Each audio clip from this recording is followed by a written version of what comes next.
সবাই মোনাজাত করার পরে যেন সবাই আর কেউ তার সঙ্গে হলো না, তার গ্রামবাসী আত্মীয় স্বজন কেউ সঙ্গের সাথে হলো না। ওই বান্দাটিকে একাই ওই অন্ধকার কবরে, ওই বান্দাটিকে একাই অন্ধকার কবরে রেখে দিয়ে সবাই চলে আসলো। বান্দাটিকে যখন কবরের মধ্যে রেখে দিয়ে চলে আসলো, বান্দাটির সম্মুখে যেন দুইজন ফেরেশতা এসে হাজির হয়ে গেল। আর বান্দাটিকে জিজ্ঞাসা করবে, বান্দাটিকে প্রশ্ন করবে, তোমার রবকে, তোমার রবকে। বান্দাটি যদি ইমানদার হয়, বান্দাটি যদি পরেজগার মুত্তাকিন হয়, দুনিয়া থেকে যদি ঈমান নিয়ে যেতে পারে, বান্দাটা বলবে আমার রব হলো আল্লাহ। ওই বান্দাটিকে দ্বিতীয় প্রশ্ন করা হবে, তোমার দিন কি ছিল? বান্দাটি যদি ইমানদার হয়, বান্দাটি আপনার দ্বিতীয় প্রশ্নের উত্তর বলবে আমার দিন ইসলাম ছিল। বান্দাটিকে যখন তৃতীয় প্রশ্ন করা হবে, আমার দয়ার নবী দরদী নবীকে যেন কবরের ময়দানে, কবরের মধ্যে যেন দয়ার নবীকে দাঁড় করা অবস্থায় দেখতে থাকবে। দয়ার নবীকে যেন কবরের মধ্যে নিয়ে আসা হবে। আর দয়ার নবীকে দেখানোর পরে বলবে, এই ব্যক্তি সম্পর্কে কি কিছু জানো? এই ব্যক্তি সম্পর্কে কি তুমি কিছু জানো? ওই বান্দাটা যদি দুনিয়াতে নবীর উপরে দরুদ পড়ে, দুনিয়াতে যদি নবীর উপরে সালাম পড়ে, দুনিয়াতে যদি নবী নবী নবী নবী করতে করে মরতে পারে, তার চলাতে যদি নবী থাকে, তার বলাতে যদি নবী থাকে, তার ব্যবসায় কাজ করবে যদি নবী থাকে, নবীর শুকরিয়া যদি আদায় করে, নবীকে যদি মনে প্রাণে যদি ভালোবেসে থাকে, সেই দিন বলবে ইনি হলেন দয়ার নবী, যার উপরে আমি দরুদ পড়তাম, যার উপরে আমি সালাম পড়তাম। ইনি হলেন আমার মায়ের নবী, যিনাকে আমি জানের চাইতে বেশি ভালোবেসেছি। আজকে দয়ার নবী সম্পর্কে বলতে থাকবে। আর বান্দা যদি সব প্রশ্নের উত্তর দিয়ে দেয়, বান্দা যদি প্রশ্নের উত্তর দিয়ে দেয়, ওই বান্দাকে যেন আপনার জান্নাতি লেবাস পরিধান করানো হবে। আর জান্নাতি লেবাস পরিধান করানোর পরে বান্দাটাকে এমন একটা ঘুম দেওয়া হবে, বান্দাটি যেন কিয়ামতের সকালে একদম উঠবে। আর যে বান্দাটি আপনার প্রশ্নের উত্তর দিতে পারবে না, ওই বান্দাটির যেন কবরে তাকে জাহান্নামের পোশাক পরিধান করানো হবে। বাবাজি ও ভাইরা, দুনিয়াতে থাকা অবস্থায় যদি ভালো কাজ করে যেতে পারো বান্দা, দুনিয়াতে থাকা অবস্থায় যদি নামাজ পড়তে পারো বান্দা, দুনিয়াতে থাকা অবস্থায় যদি বান্দা তুমি যদি নেক কাজ করতে পারো, তোমার আখলাক চরিত্র যদি ভালো হয়, তাহলে বান্দা তুমি জান্নাতে যাবে। আর দুনিয়ার বুকে যদি খারাপ কাজ করো, বান্দারে বান্দারে, কবর বলতে আসে আমি হলাম শান্তির জায়গা, আমি হলাম ইমানদারের জন্য শান্তির জায়গা, আর আমি বেঈমানের জন্য হলাম শাস্তিকর জায়গা। কবর বলতে আসে আমি হলাম ফুলের বাগিচা, আর ওই অন্ধকার কবর বলতে আছে আমি হলাম সাপ বিচ্ছুর ঘর। আমাদেরকে আমরা যখন মারা যাব, মরণের আগে আমাদেরকে ঈমান নিয়ে মরতে হবে। ঈমান নিয়ে যদি মরতে পারি, আমাদের কবরও ভালো হবে, কবরও শান্তির জায়গা হবে, কবরও ফুলের বাগিচা হবে। আর ঈমান নিয়ে যদি না মরতে পারি বান্দা, তাহলে কবর আমাদের জন্য শাস্তির জায়গা হয়ে যাবে, শাস্তির জায়গা হয়ে যাবে। আল্লাহুম্মা সাল্লি আলা মাওলানা মুহাম্মাদ ওয়া আলা সাইয়্যিদিনা লানা মুহাম্মাদ সাল্লাল্লাহু তাআলা আলাইহি ওয়াসাল্লাম। তার বাবাজি ও মুসলমান ভাইরা, আমাদেরকে যখন আমাদের সামনে যখন আজরাইল ফেরেশতা আসবে, আমাদের যখন মৃত্যুর টাইম হবে রে বান্দা,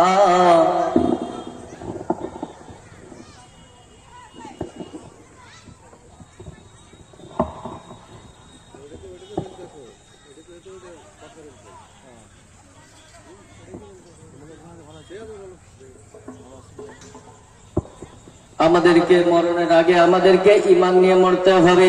ঈমান নিয়ে যদি মরতে পারি আমরা জান্নাতে যাব, আর ঈমান নিয়ে যদি না মরতে পারি বান্দা, আমরা জাহান্নামে চলে যাব। আমরা যে হাত দিয়ে মানুষকে মার্ডার করি, আমরা যে হাত দিয়ে মানুষকে মারি, আমরা যে হাত দিয়ে মানুষের খারাপ কাজ করে বেড়াই, বান্দা শুনে রেখে দাও, শুনে রেখে দাও, তোমার হাত আল্লাহর দরবারে সাক্ষী দেবে। আল্লাহ তুমি ওই বান্দাকে হাত দিয়েছিলে, বান্দাকে হাত দেওয়ার পরে ওই বান্দা হাত দিয়ে কোরআনকে স্পর্শ করে নাই, ওই বান্দা হাত তারাতে মসজিদে গিয়ে ইবাদত করে নাই, ওই বান্দা হাত দেওয়ার পরে মানুষের ভালো কাজে সাহায্য করে নাই। আমি ওই বান্দার হাত সাক্ষ্য দিচ্ছি, বান্দাকে জাহান্নামে দিয়ে দাও। বান্দারে তোর কোনটা আপন থাকলো, তোর হাত তোর বিপরীত দিকে সাক্ষী দিচ্ছে। বান্দা তুমি যদি ভালো কাজ করে যাও, তোমার নিয়ামত গুলো, প্রত্যেকটা নিয়ামত গুলো তোমার জন্য দোয়া করবে, আল্লাহ দরবারে প্রত্যেকটা নিয়ামতই তোমার জন্য সুপারিশ করবে বান্দা। আর দুনিয়াতে যদি খারাপ কাজ করে যাও, তোমার প্রত্যেকটা নিয়ামত তোমার প্রতি যেন নারাজ হবে, আর আল্লাহ দরবারে বিচার দিতে থাকবে। দুনিয়াতে থাকা অবস্থায় তো কাউকে বিচার দিতে পারে নাই, কবরের ময়দানে যাওয়ার পরে তোমার প্রত্যেকটা নেয়ামত যেন বিচার দিতে থাকবে।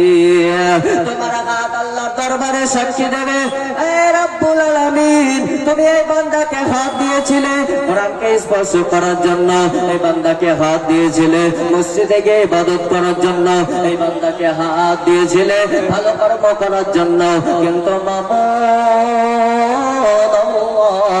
ওই বান্দা হাত পাওয়ার পরে যেন খারাপ কাজ করেছে, ওই বান্দা হাত পাওয়ার পরে যেন মানুষকে মার্ডার করেছে, ওই বান্দা হাত পাওয়ার পরে যেন কুকর্ম করেছে। ওই বান্দার হাত আমি আল্লাহ সাক্ষ্য দিচ্ছি, ওই বান্দার হাত সাক্ষ্য দিচ্ছি গো আল্লাহ, ওই বান্দাকে তুমি জাহান্নামে দিয়ে দাও। বান্দার মুখ আল্লাহকে সাক্ষ্য দেবে, আল্লাহ ওই বান্দাকে তুমি মুখ দিয়েছিলে কোরআন পড়ার জন্য, ওই বান্দাকে তুমি মুখ দিয়েছিলে আল্লাহ তোমার নাম নেওয়ার জন্য, তোমার নবীর উপরে দরুদ সালাম পড়ার জন্য, ভালো কথা মানুষের সম্মুখে প্রচার করার জন্য, ইসলামের কথা প্রচার করার জন্য। কিন্তু ওই বান্দা মুখ পাওয়ার পরে মুখ দিয়ে কত খারাপ কাজ করেছে, মুখ দিয়ে কত খারাপ কিছু বলেছে, ওই বান্দার মুখ আল্লাহ আমি সাক্ষ্য দিচ্ছি, আল্লাহ আল্লাহ ওই বান্দার মুখ সাক্ষ্য দিচ্ছি, বান্দাকে জাহান্নামে দিয়ে দাও। এবার যেন আল্লাহ দরবারে সাক্ষ্য দেবে,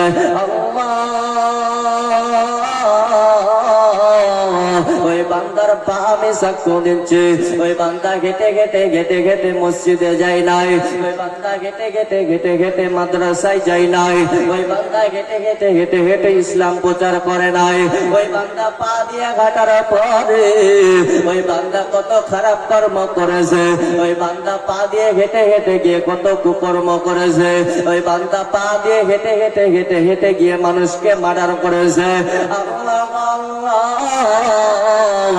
ওই বান্দার পা সাক্ষ্য দিলাম, আল্লাহ তুমি ওকে জাহান্নামে দিয়ে দাও।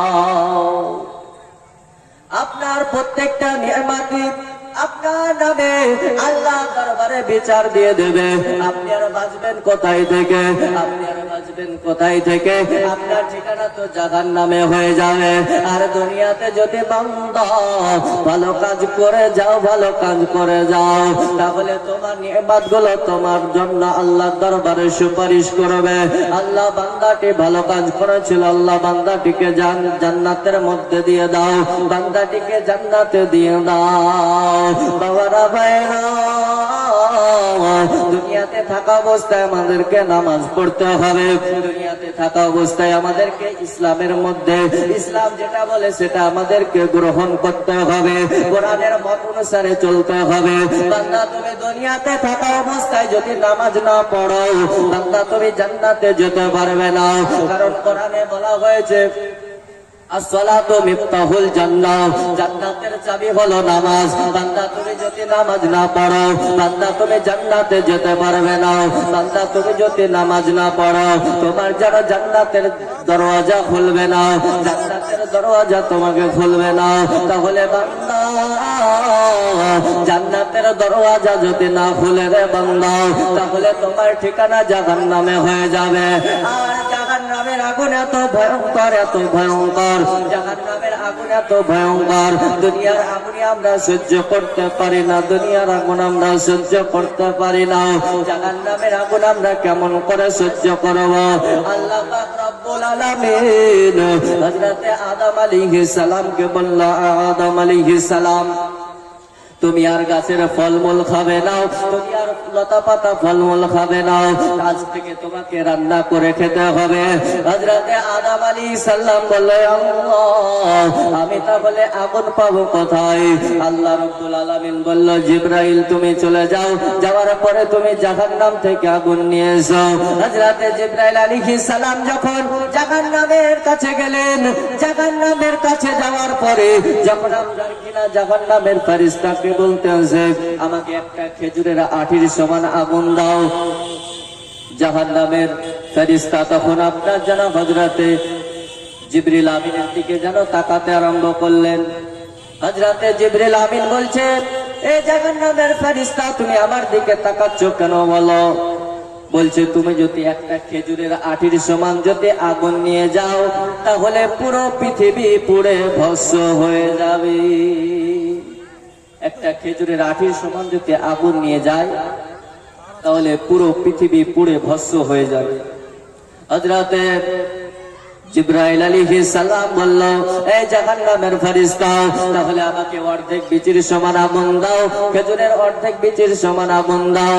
হযরতে আপনার কিনা জিবরিল আমিন যেন বলল, আর যেন জাহান্নামের ফেরেশতা যেন আপনার যেন জাহান্নামের ফেরেশতা বলল, জিবরিল তুমি যদি খেজুরের অর্ধেক আঠির সমান যদি আগুন নিয়ে যাও, তাহলে দুনিয়াতে যদি নিয়ে যাও, তাহলে দুনিয়াতে কোন জায়গায় যেন ফসল হবে না। তাহলে এখান থেকে বোঝা যায়, এখান থেকে যেন বোঝা গেল, এখান থেকেই যেন বোঝা গেল জাহান্নামের আগুন কত ভয়ঙ্কর, জাহান্নামের আগুন কত কঠিন। আমাদেরকে জাহান্নাম থেকে যদি বাঁচতে হয়, আমাদেরকে কোরআনকে বুকে আঁকড়ে ধরতে হবে। আমাদের যদি জাহান্নাম থেকে যদি বাঁচতে হয়, তাহলে আমাদেরকে নামাজ পড়তে হবে, আমাদেরকে ভালো কর্মগুলো করতে হবে, ইসলামের কথা অনুযায়ী চলতে হবে। বাবারা, মুসলমান ভাইরা, যে নবীর আমরা দুশমনি করি, যে নবীর উপরে আমরা দুশমনি করি, দয়ার নবী মায়ের নবী যেন উম্মত জাহান্নামে আছে, এই খবরটা শোনার পরে যেন দয়ার নবী যেন আপনার 3 দিন ধরে যেন আপনার নিখোঁজ হয়ে গেছে। দয়ার নবী যেন উম্মতের জন্য কেঁদে যারে যার, দয়ার নবী যেন উম্মতের জন্য কেঁদে যারে যার, উম্মত জাহান্নামে যাবে। নবী কেমন করে সহ্য করবে? নবী কেমন করে সহ্য করবে? নবীকে যেন খুঁজে পাওয়া যায় না, খুঁজে পাওয়া যায় না। নবীর কানে যেন খবর চলে এসেছে, তো আপনার উম্মত জাহান্নামে দেখেছি। এই খবরটা হযরতে জিবরিল আমিন আসার করে দিয়েছে। এই খবরটা শোনার পরে নবীকে যেন পাওয়া যায় না, নবীকে যেন পাওয়া যায় না, উম্মত জাহান্নামে আছে। নবী খবরটা শোনার পরে যেন নবীর যেন আপনার কিনা মনটা খারাপ হয়ে গেছে। আর নবী চলতে চলতে যাওয়ার পরে যেন নবী মুস্তাফা যেন একটা পাহাড়ের গুহার মধ্যে ঢুকেছে। পাহাড়ের গুহার মধ্যে ঢোকার পরে ওই বান্দাটা ওই নবী যখন গুহার মধ্যে ঢুকেছে, গুহার মধ্যে ঢোকার পরে দয়ার নবী মায়ার নবী, দয়ার নবী মায়ার নবী যেন আপনার যেন উম্মতের জন্য কান্না করতে আছে।